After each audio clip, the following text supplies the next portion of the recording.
ഞാനൊരു ലൈസും മുട്ടയും വെച്ചിട്ടൊരു സ്നാക്സ് ഉണ്ടാക്കാൻ പോവുകയാണ്. അപ്പം നിങ്ങൾക്ക് കൂടി കാണിച്ചു തരാം. നമുക്ക് ഇത് എടുക്കാം, കത്തിയെടുക്കാം.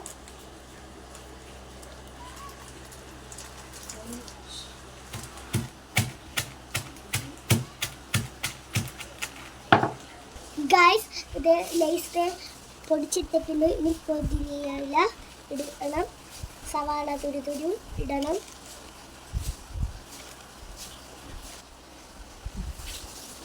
സവാള ഇട്ടിട്ട് കണ്ട ഗൈസ്. നമുക്ക് തക്കാളി ഇടണം. ഇതിലേക്ക് ഇങ്ങനെ ഇട്ട് കൊടുക്കണം.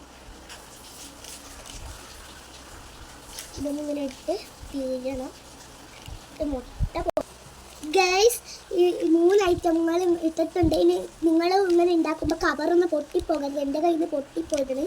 കാരണം ഞാൻ ഇന്ന് വിഷമത്തില്ല, ഭയങ്കര ഇരിക്കണില്ല. നമുക്ക് മുട്ട ഒന്ന് പൊട്ടിച്ചിടണം. ഇതെവിടെ ഞാൻ വിചാരിക്കാം, ഓക്കെ ഞാൻ നെറ്റിയിലിട്ട് പൊട്ടിക്കാം. ഓക്കെ, എനിക്ക് പേടിയുണ്ട്. ഞാൻ കഴിഞ്ഞ പ്രാവശ്യം ഇതുപോലെ ചെയ്തിട്ടുണ്ടല്ലോ, ആകെ പൊണ്ണായി പൊട്ടിപ്പോവോ. ഞാൻ പറഞ്ഞോളൂ എന്തിനു കഷ്ടം. കുഴപ്പമില്ല. യുവച്ചി ഇവിടെ ഞാനാപ്പിയെ ഹെൽപ്പ് ചെയ്യാൻ വേണ്ടി നിൽക്കുന്നുണ്ട്. ഇനി നമുക്കിതൊന്ന് കുറച്ച് പറ്റി കൊടുക്കണം. അപ്പോൾ ഇതൊന്ന് ഇനി മിക്സ് ചെയ്ത് കൊടുക്കാം. ഗൈസ്, ഇത് മിക്സ് ചെയ്ത് കൊടുത്തിട്ടുണ്ട്. ഇത് ഇനി നമുക്ക് റബ്ബർ ബാൻഡ് കൊണ്ട് കെട്ടിയിട്ട് ചൂടുവെള്ളത്തിൽ വെക്കാം. ഈ പണി പൊളിയാവുമെന്നാണ് എനിക്ക് വിചാരിക്കുന്നത്. പക്ഷെ അങ്ങനെയൊന്നും ചെയ്യില്ലെന്നാണ് ഞാൻ വിചാരിക്കുന്നത്. നമുക്കിങ്ങനെ വെച്ചൊക്കെ കൊടുക്കാം. വേണമെങ്കിൽ നിങ്ങൾക്ക് സ്റ്റാപ്ലർ ഉണ്ടെങ്കിൽ അതുകൊണ്ട് അടിച്ചു കൊടുക്കാം, റബ്ബർ ബാൻഡ് ഉണ്ടെങ്കിൽ അതുകൊണ്ടും അടിച്ചു കൊടുക്കാം. എനിക്ക് പേടിയാണോ വെച്ചത്.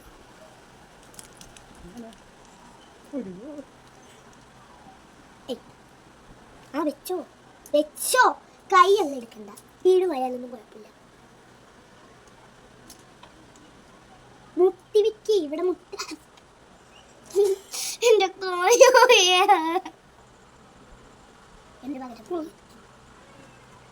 ഞാൻ വിചാരിക്കുന്നത് എവിടെ ഇട്ട് പൊട്ടിക്കൂന്നായിരുന്നു. മുട്ട അതിന്റെ നെറ്റിക്കിട്ട് പൊട്ടിച്ചു. ഐസ് തിളപ്പിക്കാൻ വെച്ചിട്ടുണ്ട്. എന്തൊരു കഷ്ടമെന്ന് വെച്ചാൽ ഇവിടെ ഇരിക്കുന്ന മുട്ട എന്നെ ഞാൻ പൊട്ടിച്ചോണ്ടിരിക്കും.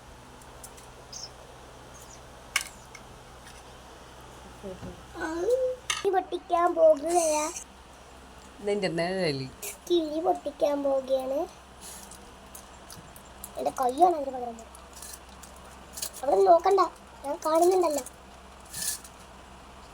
പണി പാളോ തന്നെ. അയ്യേ, ആയിട്ടും കൂടിയില്ല. പൊട്ടി ഗൈസ്, അപ്പം സെറ്റ് ആയിട്ടുണ്ട്. നമുക്കിതിലേക്കൊന്ന് കൊട്ടാൻ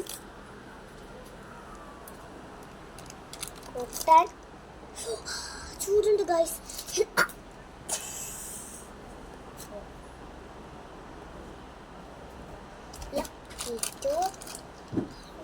കൊട്ടണേ.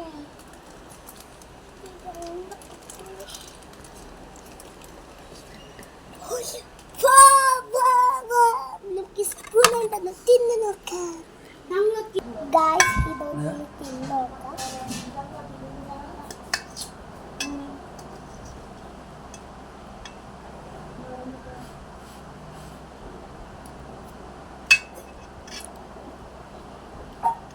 ഉണ്ടാക്കുമ്പോൾ വീട്ടിലെല്ലാവരും കൈ പൊള്ളാണ്ടൊക്കെ നോക്കണേ.